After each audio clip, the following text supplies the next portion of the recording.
The next event will be the Chain of Command Leadership Panel, which is based off the National Geographic series Chain of Command, which follows the U.S. and Iraqi forces' efforts to regain control of eastern Mosul. We will open with a short video from Colonel Pat Work, who was commander of 2nd Brigade, 82nd Airborne Division, followed by remarks from Lieutenant Colonel Gibson and Captain Z. After the panelists' remarks, we will open up for questions from the audience. At this time, please begin the video. Without further ado, I'll hand it off to Colonel Work. Okay, thanks. All right. Hey, I want to thank Colonel Osland for inviting me out to do this. And when I look around the room here, it's an important story we'll start with. The Army isn't made up of people, it is people. And next to doing your duty, Work's opinion, next to doing your duty, relationships are the coin of the realm. And when I look around, this is kind of what I see, just so you understand who I am and where we are on this. I see several of my West Point classmates over here. Thanks for coming out, guys. Dr. Crowder, very good to see you again, sir. Captain Cottle and I served together in Afghanistan, where she worked for me as my battalion intel officer for about 6 weeks during a transition in Host Province in 2013. Brother Brinkerhoff and I stomped around Baghdad back in 2006 to 2007 during the Bush administration's troop surge. Got a couple of my former paratroopers here. No, paratroopers for life, excuse me. So Sydney's here and Henry's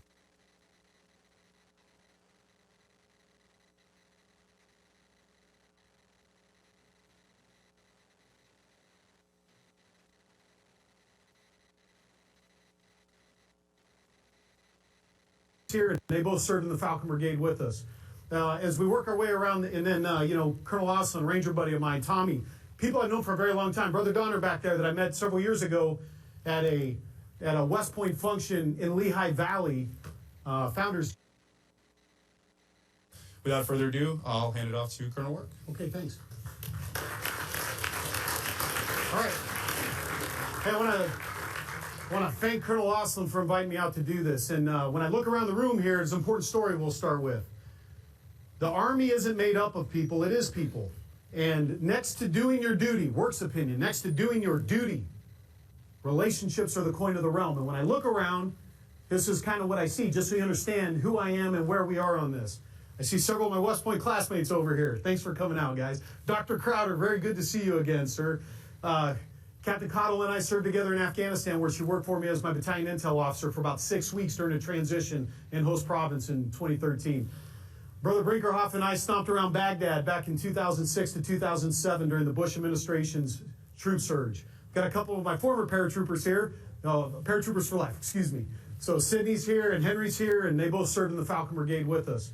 As we work our way around, and then, Colonel Osland, Ranger buddy of mine, Tommy, people I've known for a very long time. Brother Donner back there that I met several years ago at a West Point function in Lehigh Valley, Founders Day function, where I did some speaking, and he was thinking about coming to the academy still. So it's really good to be with you all. And along those lines, there's a story I like to tell a West Point audience, and it's about my friend Darcy St. Amant. She's a lieutenant colonel now. When I was a senior at the academy in 1994, Darcy was a plebe. So we got 4 years between us. Had I known that 18 years later, Darcy would ask me for advice after she had been selected for battalion command, this year 2013, she had been selected for battalion command. Had I known that 18 years into my Army journey, she'd be asking me for advice, would I have treated Darcy differently back in 1994? Had I known that this young lady who was 19 years old at the time, would I have given her more time? Would I have given her more energy? Would I have given her more of my attention? Had I known that 18 years into my career, she'd be asking me for advice about battalion command. So our Army is not made up of people, it is people. And I'd ask you all to not get lost in trying to knock down targets on your journey, but to try and enjoy it. Do the best you can where your feet are, take care of each other, all right? These guys right here, I mean, literally my best friend from when I was a cadet is in the room right now. Mike Mobbs, good to see you, man. And so, I just tell you, it is people, so enjoy it. You should. A lot of you kind of be focused on, hey, I got to get to graduation. If I just get through spring break, if I just get through Ranger School, if I just get through the next field problem, if I just get through the deployment, that's no way to live, okay? I really challenge you to accept it, embrace it, enjoy the journey, because it's fascinating, all right? Today, what I'd like to talk to you about, and then we'll leave some time for some Q&A here, I'd like to talk to you about the fight for Mosul and how the Iraqis dominated them, dominated ISIS. So first thing we'll do is we'll kind of unpack who I think ISIS is, this so-called caliphate. Then we'll talk about the Iraqi security forces, my optic on who our partner was. We talk about how the fight unfolded on the whiteboard in very simple terms, and Henry and Sydney will call me out if I'm lying. They were there too. And then we'll kind of talk about what we can take away from it, all right? And then we'll talk about whatever you want to after that. Going in, my position on this. When it comes to combat advising, like any coalition warfare, there's a humility and empathy, and there's a pragmatism that we all have to have, I think. So when I think of the Iraqi security forces, I think of a coalition. The Army prepares a brigade combat team to go to war, right? The Army does that. That's the Secretary and the Chief of Staff's duty, to prepare brigade combat teams or combat aviation brigades or fires brigades. Then we go and we fight as a joint force. But we win as a coalition, and that's kind of an important perspective that I'd offer you all as we walk through this. Our advice was largely driven by the red pen. Hey, I don't care what you do, but I'm going to give you my best advice based on what we think the enemy's doing. Now, there's risk in that, because what might happen? I could be wrong, right? But if you love them, and the relationship's there, and you're like, man, I would never put you in a position, Sadie, where you didn't have the best opportunity to get advantage that you could. I would never try to do that for you. But it's your decision. I support you, whatever you do. That we rearrange, and we'll come back to that. All right? So that's the advice. Assist. What's assist? Assist, kind of like, it's like lethal manifestation fires, coalition fires. In the end, what did we really do to help the Iraqis? As simple as you can boil it down. I'd encourage you, kind of a third rule, always battle complexity with simplicity. Keep it simple. In its simplest frame, what did we do for the Iraqis? In its simplest. 2 words. One of them's an acronym. It's ISIS. What's the first word? Killed ISIS. That's what we did to help them the most. We killed the enemy in front of them. A lot. Okay? So if you think about assist, I'm just trying to help you understand. Advise, assist. Here's my red pen thinking. This is all about the thinking. This is about bringing our potential for war to bear at the right place at the right time to help them dominate. Okay, third, accompany. What I tell you had to do. 1, you got to listen. 2, you got to do what? Maintain contact so that you can listen, right? That's where you got to accompany them. And that's why I told you it was like the advisor teams. Now, this was a very, for lack of a better term, a very commander-centric mission, in the sense that the company troop battery commanders, the battalion squadron commanders, myself as a brigade commander, the CJ commander, the CJTF commander, and General Botel when he would come. We literally would align this whole thing, and we were able to achieve a synergy through a lot of hard work and a lot of over-communicating, where we were trying to move. And when General Botel would come with Colonel Oslin as my witness, we would try and tee him up to be our finisher with the Iraqis. He's a 4-banger, man. He's a CENTCOM commander. If he can go in there and help us, help them, it's powerful. And they're all kind of speaking with the same voice. And it's their voice, but it's refined from the bottom up all the time. Okay? It's more of a network. My analogy for the way we fought, I call this the lethal OCT network, the imperfect analogy. Any of you have ever been to a combat training center? You got the guys walking around all around you, and they're kind of annoying because they're always talking about you. But what they really want to do, if they're good, they're trying to help you see yourself, see the enemy, see the terrain, and get better, right? The OCT network over you. Imagine if the OCs had massive amounts of bandwidth, massive amounts of coalition analytics and collection capacity, massive amount of fires capacity. If the OCs had a moral obligation to kill the enemy just like you did. That's what we were. We were the lethal OC network. Okay, and that's kind of how we ran it. Over-communicating. We got this disciplined battle rhythm. Forces us to communicate. Our messages are always tight. We always kind of understand what's going on. I'm out every day with General Abdul Amir, so I know what he says. They're all out.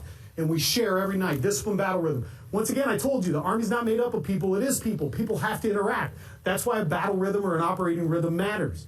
You should never cancel a battle rhythm meeting. We learned it from the same guy.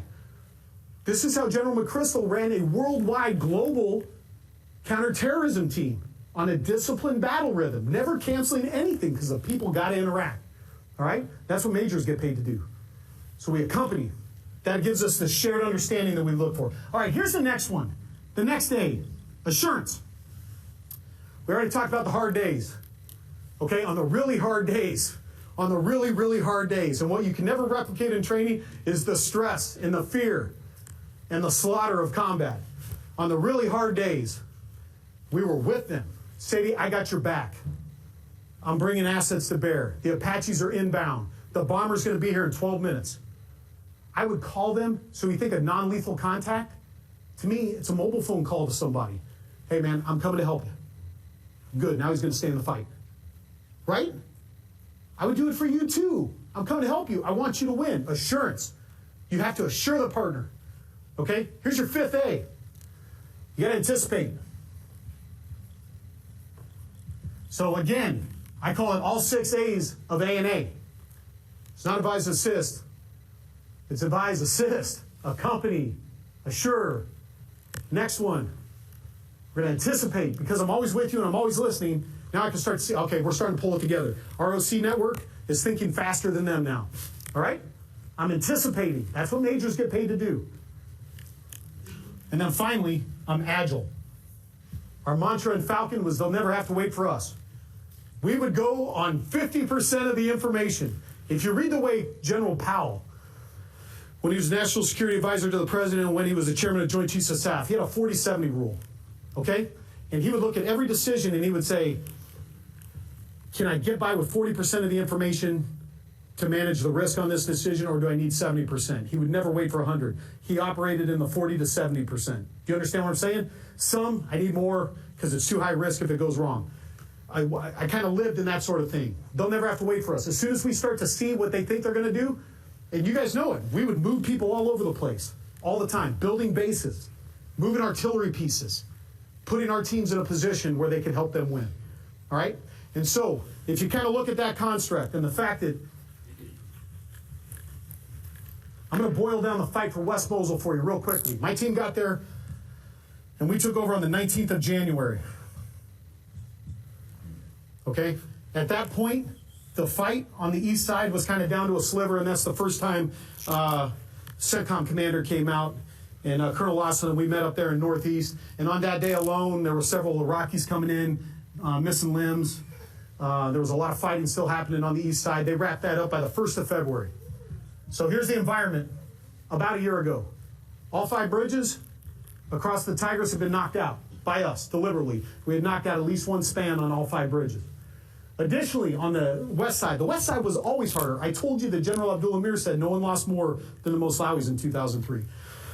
This was a place where generals lived, had vacation homes, state intel guys. They've kind of got there's a river right there. So what happens on rivers? You got big villas and big houses. So a lot of rich people in some of these areas like 17th Tammuz, old cities down here, Mosul Airport. Some of you guys might remember Fab Merez. It doesn't exist anymore. Neither does Mosul Airport. It's gone. ISIS destroyed it.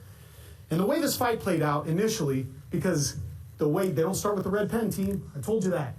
They don't start with the red pen. What do?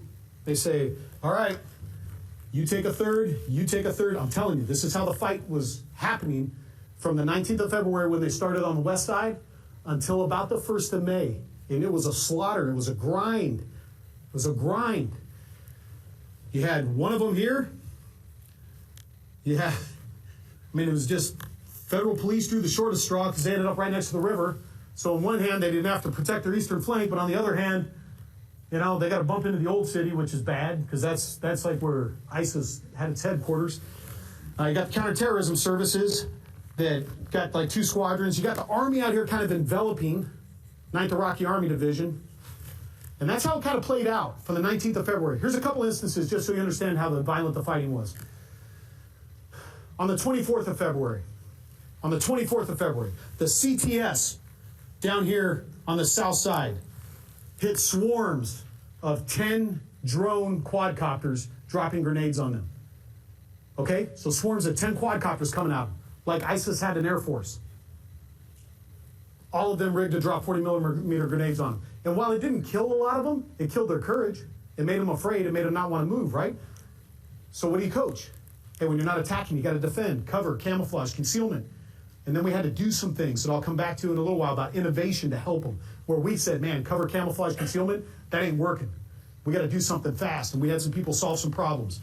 Okay? So that's kind of happening. And I told you that's the 24th of February. That's the big swarms. On the 12th of March, this is extraordinary. On the 12th of March, 12 VBIDs hit the federal police in one platoon area. 12 suicide car bombs. Smashed them. And it became clear to us, Because again, they don't do the red pen. And the coalition, the OC net, helps them talk across their boundaries. Not only are we trying to keep ourselves aware, we're trying to help them stay aware. Never tell the partner. Help the partner tell the partner. Okay? I'm not going to tell you, but I want that guy to tell you, so we work our OC net to get them talking. So they start talking across the boundaries a little better. That's a good thing. That's about the 1st of March or so. On the 12th of March, 12 suicide beavids hit the same spot. About a week later, some poor guy in the federal police turned into the old city accidentally, took a wrong turn at night. That was about 1,500. First guy was beheaded on the news by 1,700. Okay? I mean, this is hard stuff. And it had kind of grind down. So by mid-April, the plot just wasn't moving. We're killing ISIS. We're killing a lot of them because they're all on this side. ISIS is vulnerable because it fights like an army, right? It's not an insurgency, and it doesn't want to be one. It wants to be a state. These guys wanted their own country. All their guns are oriented this way, all their eyes are oriented this way, and these guys are just smashing into it. And when you fight the same, get in the boxing ring, if I fight you 4 days in a row, pretty soon I'm going to figure everything out about you. ISIS defense was predicated on four features. This is my description of it. When you look at this, the suicide car bomb. The suicide car bomb is a flat-out killer. As soon as the Iraqis would bring forward a tank or an engineer asset, knowing that they were going to breach, what did ISIS turn loose on them? Suicide car bomb, man. It was like a quick reaction force. Boom, hit them. That was their high payoff target list for suicide bombers. They would hit tanks and they would hit blades as soon as they'd enter. 2, they rely on 3 to 5 man squads. It doesn't matter if they're skilled marksmen or not. Think about this. If I were to go to your barracks and knock out every wall in between, my 3 to 5 shooters could descend up and down, and we could work laterally with total freedom. On the outside, it looks like houses. On the inside, it's nothing but fighting positions because they had 2 years to prepare. So those 3 to 5 have sniper-like effects. When we were fighting street to street, those 3 to 5 are at dominant vantage points, bunkered in. They fire so there's no muzzle flash, so we can't see it. They fire from within the room. It's all stabilized. It's just not at the windowsill anymore because they have prepared. And they know what they're doing. They want to win. 3 to 5 man squads, that's the second feature. Third feature, centralized command and control. These are 2 essentially Arab armies fighting each other, right? So we got the state force coming this way, and we got the so-called caliphate fighting that way. Dramatic centralization of their command and control. How does it manifest itself? It manifests itself like this. I already told you. I got my high payoff target list. They're bringing the tanks up. Boom, send the car bomber. Okay? It manifests itself with their mortars. They had massive amounts of mortars. They fired mortars 206 times on the federal police alone on one day in February last year. Okay? That's what we detected, which we only see a little bit of it in this sort of environment. 206. Here's what they would do. You can tell. They got a battery commander. They got all their mortarmen out. I got 100 rounds because I got to budget this, right? It's a checkbook. I want to win. I want to be the Islamic State when this is all over. I can only afford to shoot 100 a day. You would literally see 50 shots fired here, 50 shots fired here. And then when these guys started to penetrate, you'd see 80-20. The commanders had strict central control. And you could tell when the commanders were on the battlefield because ISIS fought. Their commanders want to win. I told you, Zarqawi, if you had street cred and you could fight, you got a job, right? Their commanders, you became a general in ISIS because you were good, not because you were a favored son, okay? Because they were good. And then the final feature, when you fight someone the same day for what amounted to 6 months at this point, the fourth feature is every time that we're going to slow down, pause, stop, stall, you see it because you see the same signature all the time when we do that. As soon as the trucks park like that, and as soon as they start building berms in front of them, good, they ain't coming anymore. ISIS depended on that inactivity. The times when the Iraqi security forces had to reorganize and refit, recock themselves for the next assault. Okay? So four factors. The suicide car bomb, nasty, killer, intimidating. 2, 3 to 5 man squads that would just grind you down at that forward line. 3, centralized command and control. 4, ISF inactivity. And, again, you got to be empathetic. They're the ones in there bleeding. We have interest too, so you encourage, you do what you must. But this is how it gets, when I talk about boiling it down to what we did, what did I tell you? 2 words. Kill ISIS. And we did it precisely. There's probably, I can't imagine a more precise strike set of strikes than what we were doing every day. In fact, NatGeo is doing a little documentary right now. It's called Chain of Command. And one of the recent teasers that's out there for next week's episode, someone sent it to me yesterday, is a precision guided kit hitting the 4th floor of a building. Check it out. It's extraordinary what we can do with our artillery when they're well-trained, disciplined, and fit. All right, so this fight grinds on, and now you start to see this sort of anvil. That's what I called it. All right? Called it the anvil, because on the 4th of May, the Army finally came down and in. Here comes the hammer. Okay, ISIS is vulnerable because it fights like an army. It's vulnerable because it only has so much capacity. It's vulnerable because it's surrounded and it's starving in there. But it can't fight in 2 directions because of its central control. If you put only one problem to it, it will grind and grind and grind. As soon as you start to, oh goodness, I don't have enough talent for this. Now the Army, the 9th Division, the only armored division in the Iraqi Army, on the 4th of May is attacking my northwest flank. Panic. Okay? It was violent, but it went down. So that we got to a point here by the 1st of June. It went fast, 3 weeks. Now we got a bridge in up here. We're connecting the east to the west. Meanwhile, on the east side, I'm telling you, they got like discotheques going. They got men and women going to Mosul University. You walk down the street, when we took CENTCOM commander, you had already left. I mean, we drank chai in the streets of East Mosul while the fight's happening on the west side. You know, I mean, they're extraordinarily resilient. And now we got a bridge in there by late May. And this is the Iraqis doing this. What we are doing for them, I told you. Intel-driven advice, we kill ISIS, we stay with them, we assure them on the hard days, we anticipate their next problem. They never have to wait for us. We help keep them going. And for me, it's all about pressure and momentum. We cannot stop. So I would let my battalion commanders fight this thing. You know, my mantra is in command, out of control. I don't try to control this thing. I try to command it. I don't try to control it. In command, out of control. They get a chuckle out of it, but that's how I try to roll. You know what you got to do, go do it. Let me know when there's a problem, and I'm moving to the sound of the guns for you. Hey, when we would start to wobble and be like, man, I don't know if we should keep going, that might be a discussion I would have with someone. No, we need to keep going. I need more. We need to pour it on now. Okay? By the 1st of June, Old City actually went remarkably quick. It started on the 22nd of June. If you recall, by the 24th, they had dropped. You recall the Nuri Mosque? ISIS blew up the Nuri Mosque itself, the same place that Abu Bakr al-Baghdadi announced his caliphate. Blew that up by the 24th. They ground it down for about another block to block. Old City is like a city like Aleppo or Jerusalem, one of these cities of antiquity. It's like biblical Nineveh up there.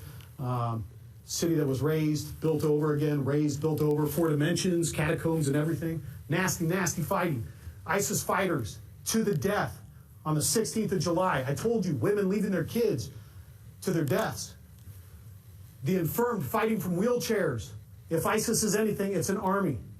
And the Iraqi security forces, backed by a whole bunch of encouragement and persistent, precise violence by us, kept going. Until on July 16th, we did our last strike in West Mosul. And, you know, the proof's in the execution. Raqqa was under pressure at the same time. Raqqa went down, so this is massive. This right here, catastrophic setback. The Iraqis destroyed their army in Mosul. They went all in on Mosul, and they lost it. Raqqa was going down, too, at the same time. So the global capital of the caliphate and then the crown jewel of the caliphate all went down in a 90-day period. The fight west of Mosul that happened about 6 weeks after this, 16th of July, we wrap this one up, or the Iraqis wrap this up. They start their attack on Tal Afar, about 50 kilometers to the west, on the 20th of August. In that 5-week period, we struck persistently, unrelenting, on Tal Afar, killing ISIS the whole time, shaping that for them. The Iraqis learned. After they did their hammer and anvil, how many axes do you think they attacked Tal Afar on? 4. Okay? 4. They surrounded them and they hit them from every direction.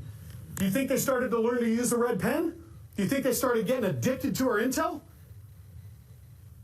Tal Afar went down in 12 days.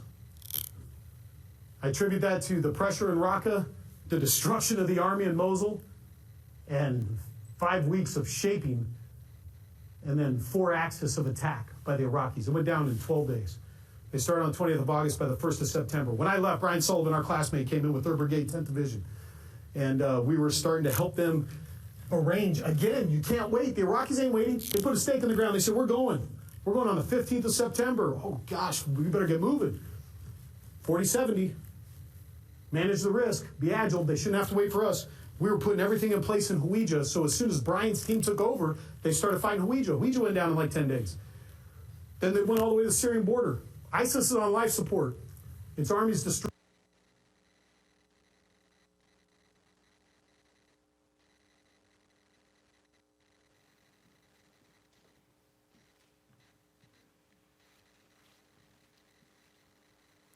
At this time, please welcome our panelists, Lieutenant Colonel Gibson and Captain Z.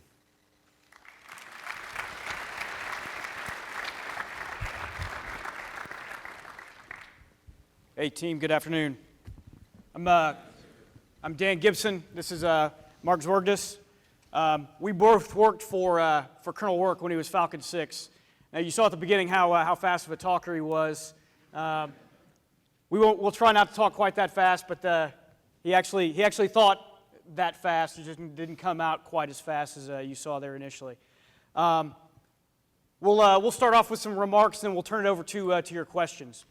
As I said, my name is Dan Gibson. I'm a fire supporter by trade. I've served at fire support and field artillery positions from company all the way up to brigade combat team level.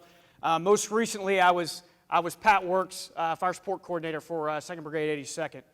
My background is by and large light, with most of my experience being in the 82nd Airborne Division, the 75th Ranger Regiment, and 25th ID.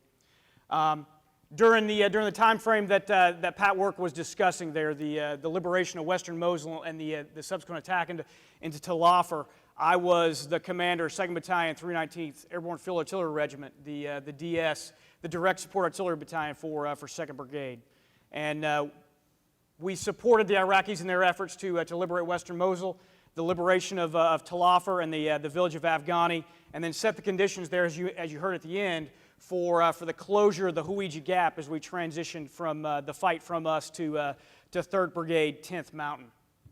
And we handed that over to them there in September.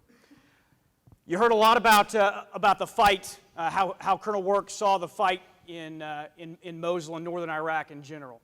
And I think kind of the key thing that you ought to be thinking about is what can you take away from the history lesson that he was giving there and being able to apply that going forward. Particularly as our Army is evolving from a BCT-centric Army that has been focused for the last 15 years of fighting counterinsurgency and violent extremist organizations towards an Army that's optimized to go toe-to-toe with near-peer and peer competitors, such as the Russias, the Chinas, the North Koreas, the Irans of the world, and be able to go toe-to-toe with them and to succeed. And I think where you start off with that problem is exactly the way that Colonel Work started off his remarks there, is that it's about relationships. Our Army is not made up of people, our Army is people. And what I'll tell you is that war is a human endeavor. The character of war is constantly changing, but the nature of war remains the same. It has always been and it always will be a human endeavor. And if you approach your job as leaders in our Army from that perspective, then that'll set you up for success. And there's a couple of takeaways that you can pull from Colonel Work's remarks and be able to apply going forward. First, from a human endeavor standpoint, we as 2nd Brigade Combat Team, we were successful because we had cohesive teams built on mutual trust. We further built mutual trust with the rest of the coalition, with our partners, the Iraqis. And you hear him talk about that with being able to provide violence on behalf of the Iraqis, being able to kill ISIS in order to enable the Iraqis to trust us. That built their trust in us, which enabled us to be more successful on their behalf. The second thing that you could take away from his remarks and apply going forward is shared understanding. He talked about having a useful, disciplined battle rhythm, never canceling a battle rhythm meeting. All right, and the reason for that is you've got to force yourself to be able to achieve shared understanding with your team, both up, down, and side to side, and do that all the time so that everybody sees the same picture through the same lens, so that when worse comes to worse, that everybody can make the appropriate decision to achieve decisive effects. And then the final takeaway that you can apply going forward is acceptance of prudent risk. And we did this on a daily basis in the Falcon Brigade. All right, we accepted prudent risk because we all had shared understanding and we had trust in each other. But we balanced risks versus opportunities available. And that acceptance of prudent risk went all the way up from the CJTF OIR Commander, General Townsend at the time, all the way down to company, battery, troop level commanders, down to platoon leaders. Having that trust, having that cohesive teamwork, and being able to seize opportunities and exploit opportunities while accepting some prudent risks in order to be able to make that happen. All right, Mark. Sir.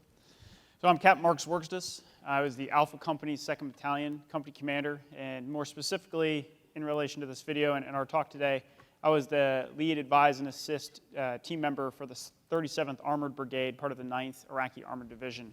We were on that far westward sweep and kind of blocking off and isolating the west side of Mosul.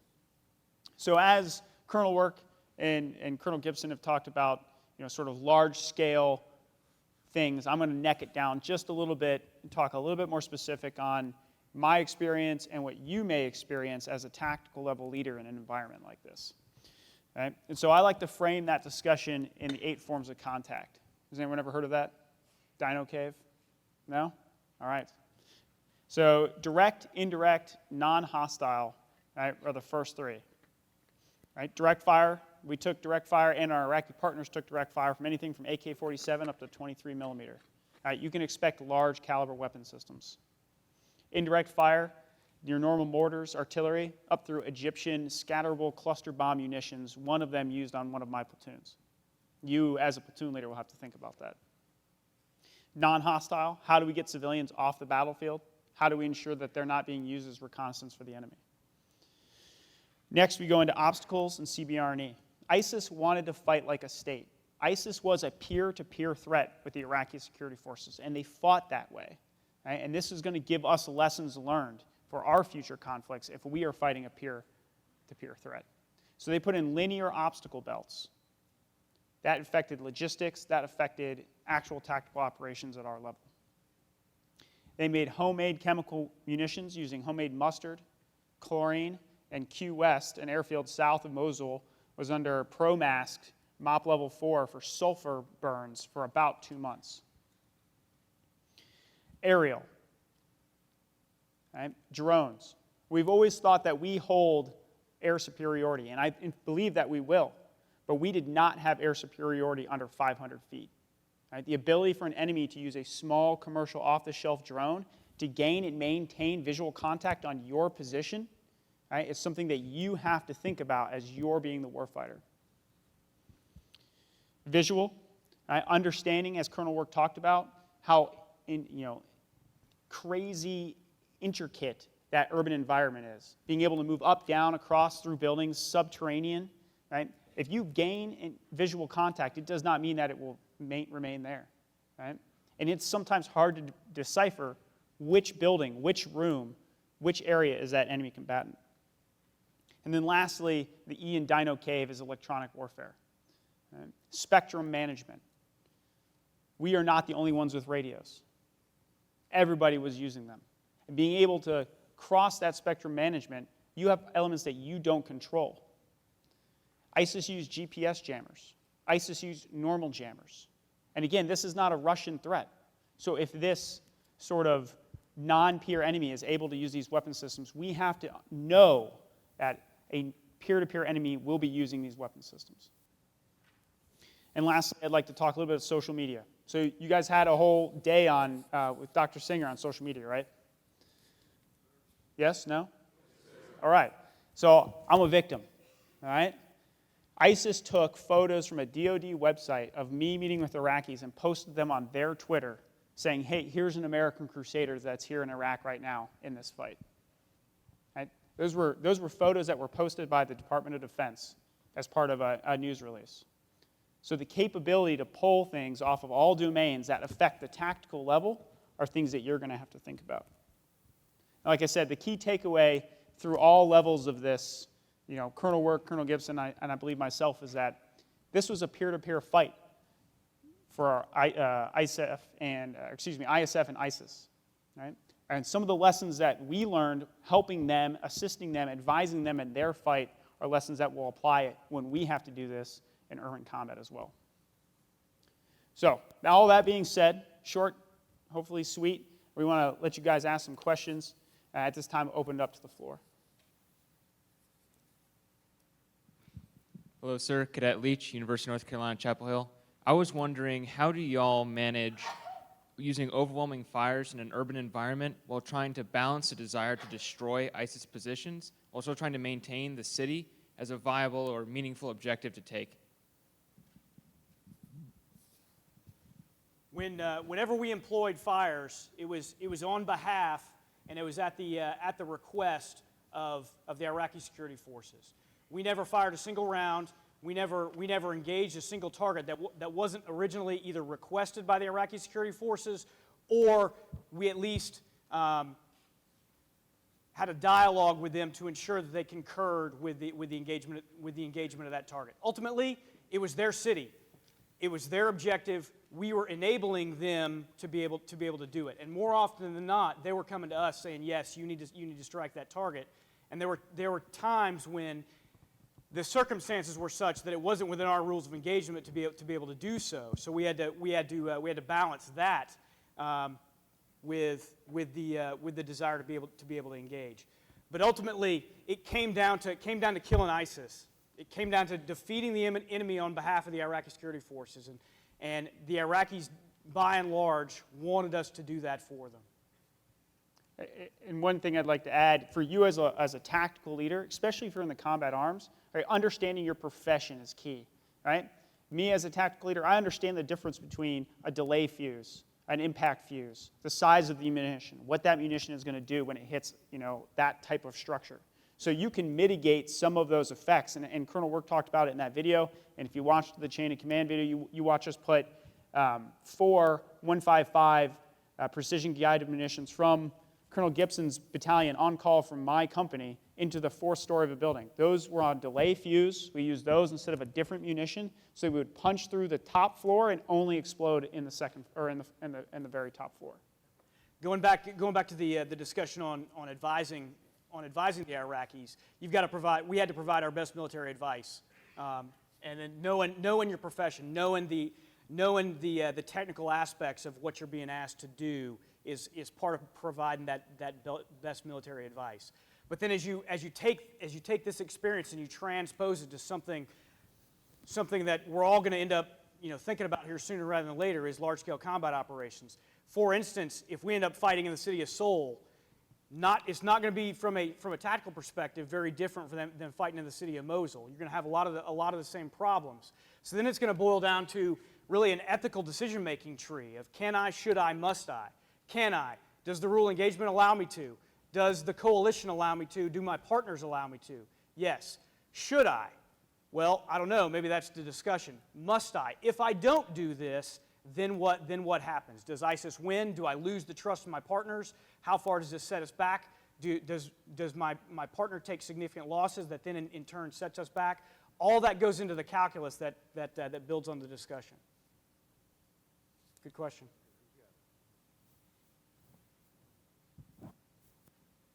Cadet Perry, Eastern Kentucky University. You mentioned ISIS wanting to fight more like a traditional army. As we see that more and more, does it blur the line between who is, say, an enemy combatant with prisoner of war or who is just a terror agent? Do we face any difficulties, or do you foresee any difficulties as that line gets blurred more and more? You want to take that? Sure. So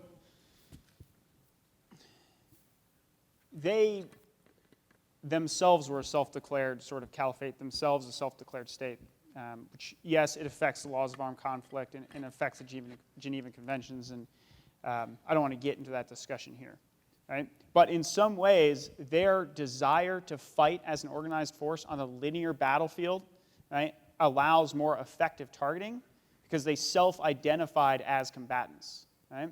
And so they ensured that the civilian populace was not armed. They disarmed the civilian populace. So you knew if you were armed in Mosul, you were part of ISIS. And so in those ways, it made it a little bit easier to identify enemy combatants based on their self-declaration of being a state. Does that answer your question?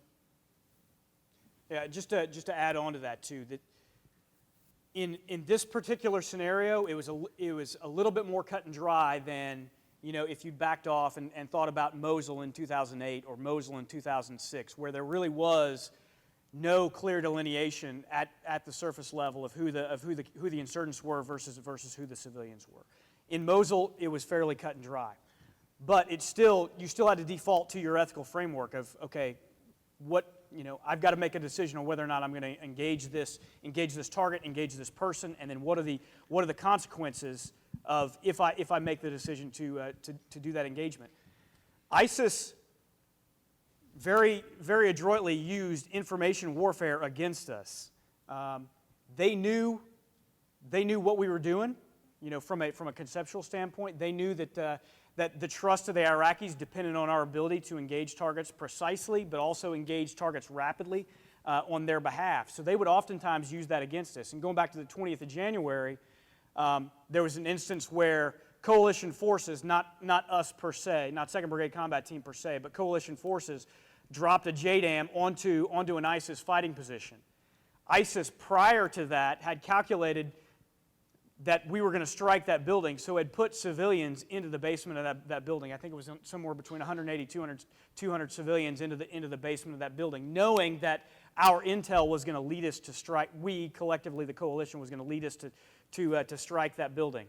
We had no idea that they had done that, but when the engagement went down, that's what was subsequently found, and they exploited that in the media, which caused really a loss in trust in ourselves and a loss in trust in coalition, which of the coalition. We had to kind of back off how we were doing business and reevaluating how we prosecuted strikes, which bought ISIS time.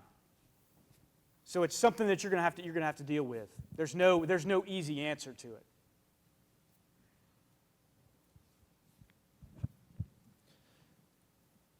Cadet Adams from Cadet Adams from Xavier University. Sir, we've been talking a lot this week about multi-domain operations, coalitions, and alliances.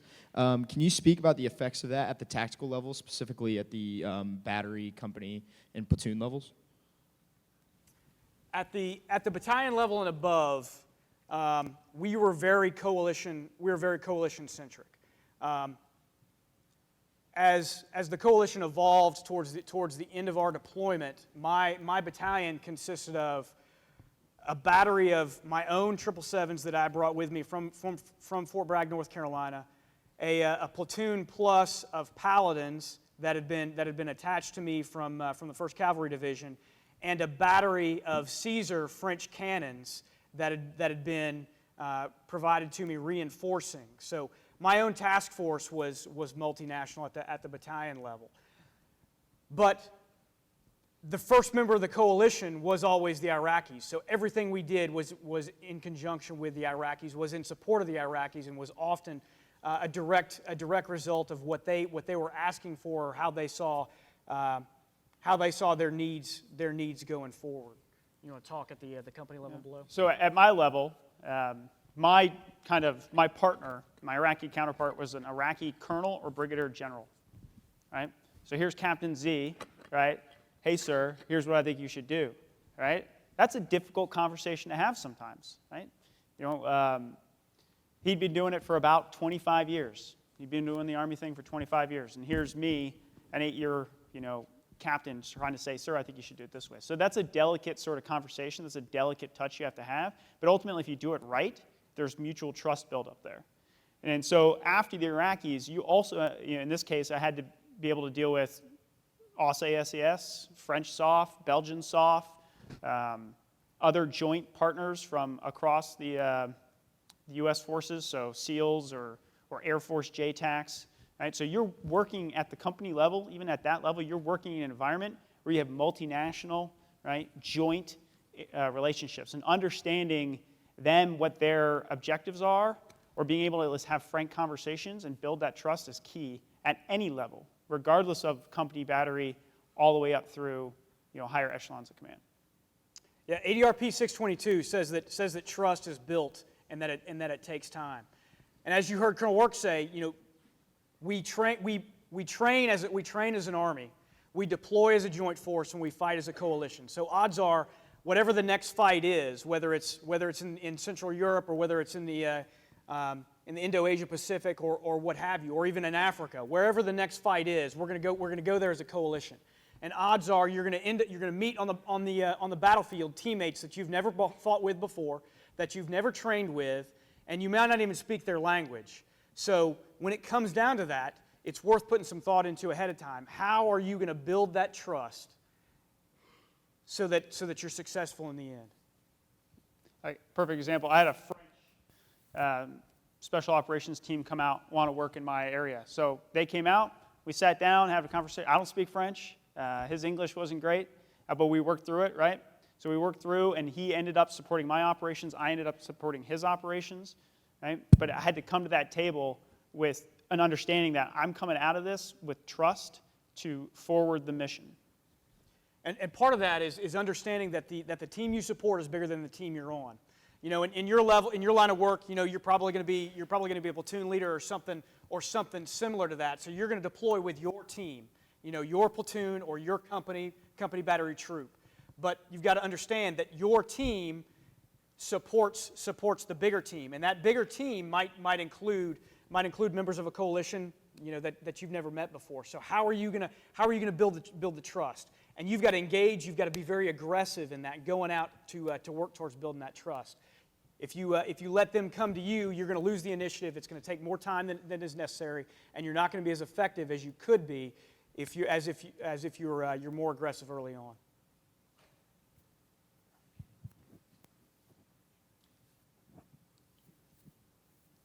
Cadet Gugisberg, University of North Dakota. My question is, in terms of urban warfare, what is the United States Army doing to help displace citizens so that they're not just left to ISIS and other VEOs' terror, essentially? Frankly, it depends on the situation. In our particular situation, we were a supporting effort. We, as 2nd Brigade Combat Team, so we had very little to do with the movement of displaced civilians out of Mosul. UNHCR was there. UNHCR had a big hand in it. CJTF OIR, the Combined Joint Task Force, had a little bit of their hand in it, but ultimately it went through UNHCR and it went through the Iraqis because it was their fight, their war, and we were there supporting them on their behalf. So as a brigade combat team, we didn't have a whole lot to do with it. Now that's going to vary depending on the scenario that you find yourself in. I know in Afghanistan there were times when we as a brigade combat team we had to deal with it because we were the only people on the ground with the resources and the capability to be able to do anything about it. So it's bottom line, it's going to vary, and it's going to depend on what your mission is. In our case, if we had wrapped our arms around the mission of removing displaced civilians, we would have not been able to do anything at all because that would have been all-encompassing because of the combat power that we had and the resources that we had. At that point, we could have chosen one or the other, but we couldn't do both. So that would have changed our mission. So when you think of mission command, and you think of discipline initiative as one of the key principles of discipline initiative, key principles of mission command, discipline initiative is moving out in line with the current commander's intent in mind, doing what the commander wants you to do, even as conditions change. If you're not able to have that dialogue, but if the mission changes, that's no longer discipline initiative at that point. If the mission changes, you must go back and have that dialogue with your higher commander because the mission has changed, because his previous intent is no longer valid. You've got to get new guidance and intent. And if that's one of those situations where the mission had changed at that point, if we had felt that that was necessary. Anything you want to add on that? Okay. Captain Z, you mentioned that a picture of you was used by ISIS on their Twitter account. One of the things you guys talked about, I wish you guys had followed with coalitions, was how do you combat the InfoWars portion of multi-domain operations? What do you do when you see a picture of yourself on the internet being used as propaganda? Or what do you do when you realize, they figured out how we assess targets and have put civilians in a building to use it as propaganda? What should I do at the tactical level?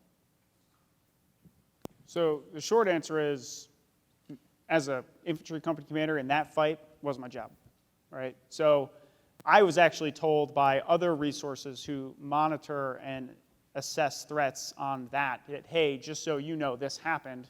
It was up there for X amount of time. It was taken down, by these means. Here's the information for you.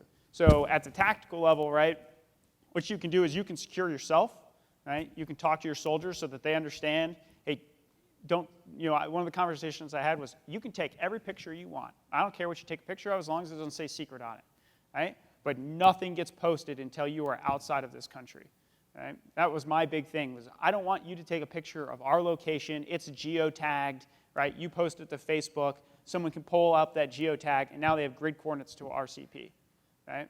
So that's a conversation with your soldiers that you have to have, right? They have to understand that the consequences of some of their actions are much larger than simply, a selfie, in their barracks room overseas. The Russians are very good at exploiting social media. We've seen in Ukraine, Ukrainian soldiers using social media, taking photos of themselves out in the field defending eastern Ukraine, and the Russians are able to dig that up very, very rapidly, exploit the geotag, and then bring fires to bear on the Ukrainian formation. Frankly, before the headquarters even knows that the soldiers have posted the geotag photo to social media. So it happens very rapidly. So how do you get left of that? Ultimately, it's on you. It's on you as a leader of a company battery troop platoon echelon formation to be able to train your soldiers, to be able to get them to understand that what they do has impacts on whether or not you live or die. And being able to broadcast that sense of shared understanding so that everybody understands the risks involved of what they're doing, because it's ultimately all your lives out there, their lives too. So if they do something, if your soldiers do something inadvertently that puts you at risk, puts them at risk, they're going to be the bill payer. So it boils down to us as leaders to be able to inculcate that across our formation. Those really passive protection measures, which is really what you're going to have, at least for the near future, at the very low tactical level, is going to be passive protection measures. Good afternoon, gentlemen. Cadet Salick from Virginia Tech. What was it like fighting a force that just a decade or so earlier you were fighting against? What was it like working with them, assisting and advising them, the Iraqis specifically?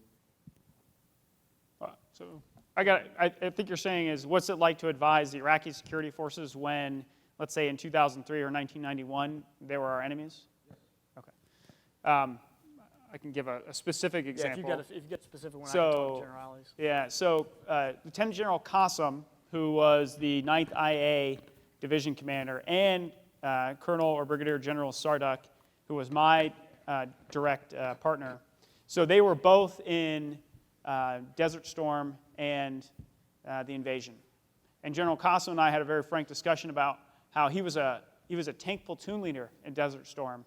And he wasn't with his tank.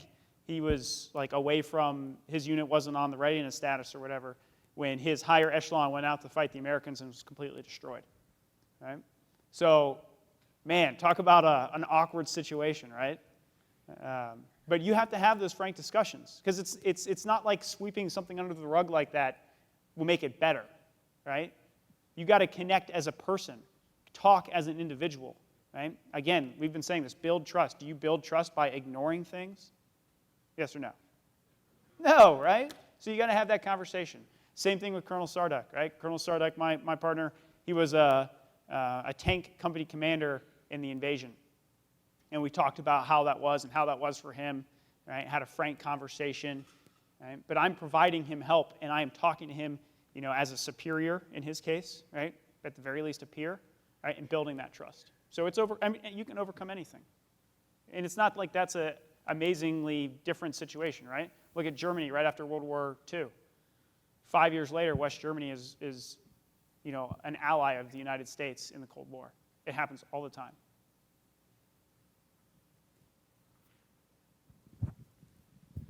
Good afternoon, gentlemen. Cadet Starkweather from Florida International University. I have a two-part question. The first question I have for you guys is, what are we going to do differently now? What are we going to do differently now compared to what we did in the past in reference to stability operations to ensure that ISIS cannot take over again or another terrorist organization cannot take over? And the second part of this question is, how do we build trust, but more importantly, sustain the trust with these forces, with the government maybe pushing counter information to what we're trying to push out? Just a quick example is the government saying, hey, we're going to get out a lot faster than we anticipated. So how do we counter that and keep that trust even though our government's saying, hey, we're not going to be here much longer? I'll take first question first. What are we going to do? What are we going to do differently with regards to stability operations? Ultimately, that's a policy question. So that's a policy question for the American government. How are we going to do this differently going forward? As an Army, though, we are codifying many of our lessons learned over the last 17 years in our doctrine. For instance, anybody familiar with the new FM30? Dated October 16 with change 1, dated October 17 with change 1, dated December 17. If you haven't seen it, it's worth taking a look at. All right, the new FM30 really is kind of the document that underpins the evolution of the Army from a BCT-centric Army optimized for counterinsurgency and counter-terror towards an Army that's optimized for large-scale combat operations at the division level and above. And one of the strategic roles that's in the new that's in 3.0 in the new 3.0 is consolidating gains. That goes directly towards the what we used to call Phase 4 stability operations, but the strategic role of the Army within Phase 4 stability operations is now codifying consolidating gains. And that doctrine of what consolidating gains is and what it means is percolating all the way through our doctrine. And that's really where we as an Army are getting after that. And it's not a task, it's a role. So I encourage you to look it up in the new 3.0 if you're not familiar with it. But as an Army, that's how we're grabbing onto that, to keep that stability framework in our doctrine so that we don't lose it the way we did after Vietnam, because everybody just wanted to flush counterinsurgency operations after Vietnam. We forgot about it, then suddenly late 2003, early 2004, we're doing it again, and we don't even have the manuals on the shelves that tell how we used to do it. The second aspect, sustaining trust. I don't know. I'm not quite clear on your question there. Yeah. So you're asking okay, you've just been told you have to pull out of Syria, let's say, and you have a partner. What do you do? Okay. Yeah. Yeah. So you got to be honest. You got to be frank with them, and you got to talk to them. Hey, I'm here right now. I don't know when I'm going to leave. We're hearing this as well, right? Again, you're never going to build trust with somebody if you're kind of telling them stuff, trying to be all cagey about it, right? They'll understand. They're warfighters too. They may not like it. You may lose some of your influence, and there may be nothing you can do about it. But if you are honest and direct with somebody, 9 times out of 10, it's going to work out for you when you're trying to build up a partnership, even if the information is bad news. Yeah. And along those same lines, just reiterate, hey, Sadie, this is my mission. As long as I'm here, you can count on me to do my mission. I've always done it for you in the past, and I'm always going to do it. I'm going to continue to do it until one, my mission changes, or I'm told to go home. So as long as I'm here and I have the same mission, you can depend on me to do what I've always done for you. And just reiterate that to really reiterate that trust that you've had. They've been through this before, especially the Kurds. I think you know that. The Kurds know that we're a fickle partner in the long run. So they probably knew it was coming. Some of them, but it's something that you've got to bear in mind. Yeah, good point. Okay, I think we got one more question, and it can't be 2 parts. Cadet Kearns, Kent State University. I had a quick question about your relationship with NatGeo. As leaders, how did their mere presence affect some of the decisions you made? Go ahead. Okay. Well, first of all, Kearns, since you go to Kent State University, we could have talked about this another time, right? Okay. Hey, So I was on camera for 6 weeks every day. You just can't. The end of the story is like, am I going to make different decisions because I'm on camera? Am I the sort of leader who's going to make the right call? I'm going to do the right thing? Am I going to be the person that I need to be as an Army officer to complete the mission? Yes or no? Yes or no? So does it matter if someone's videotaping you? No, right? If you do the right thing, it's not a problem, period. Right? If you're not doing the right thing, then maybe you should be concerned about it. And maybe you should find another line of work, right? All right. Also, I had a PAO there to review everything and make sure that I didn't say anything crazy on camera. The other thing that you got to bear in mind, though, is that if you've got crews like this, whether it's embedded reporters, whether it's a NatGeo team of between 5 and 10 folks that are out there bebopping around the battlefield, are they doing anything that's going to put you at risk, that's going to put them at risk? And you need to have a very honest and candid conversation with them up front of, hey, here's my expectations of you, and here's what you can expect from me. This particular team went out alone and unafraid without their partnered force one time, and almost put themselves in a position where their luck ran out. And we as a task force were spinning, trying to get resources in place where they could get themselves out of trouble. So at that point, it changed the brigade's mission for, albeit a very discrete amount of time, but to get them out of trouble became the brigade's mission. We collectively didn't appreciate that very much. So that goes to levying expectations and everybody understanding what to expect from each other. Yeah, and then the last thing I'll say on that is NatGeo wasn't bad because everything NatGeo was putting out was months away, right?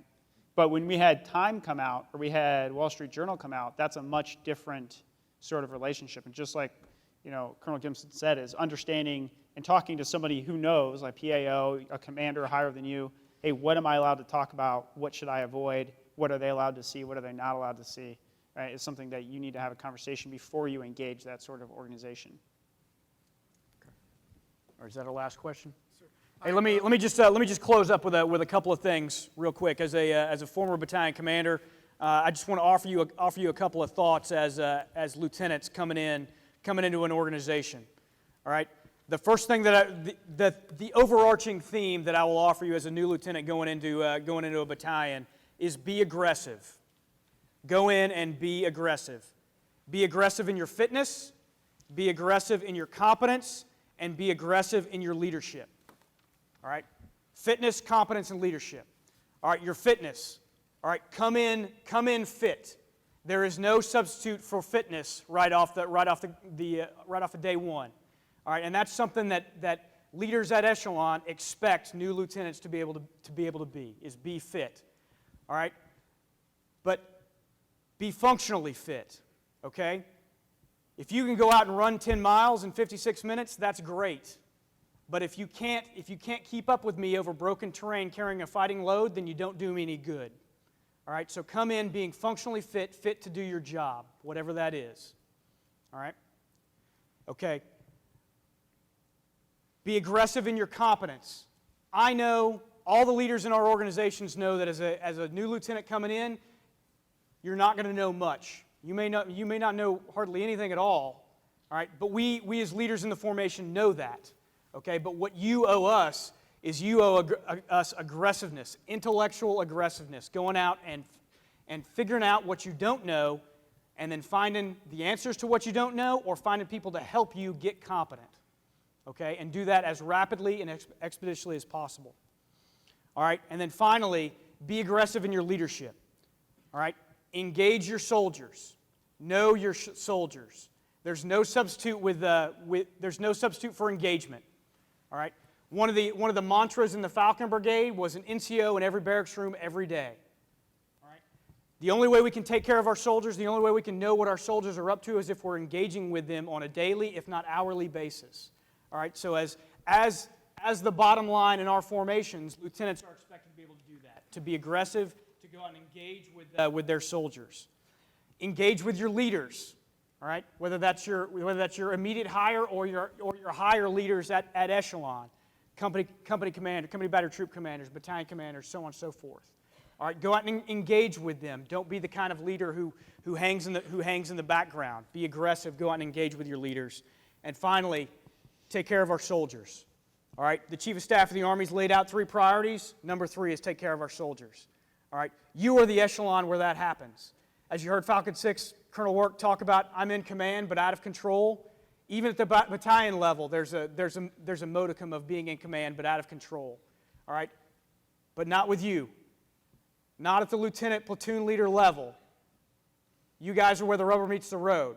Okay, so you are the ones who are charged with taking care of our soldiers day in and day out, being engaged with them and being engaged with your leaders so that your leaders at echelon know what's going on, so that we can use our rank for good to help solve problems, so that we're meeting the Chief of Staff's first priority, which is readiness, to go out and go toe-to-toe with our peer adversaries and kick their ass when the time comes to it.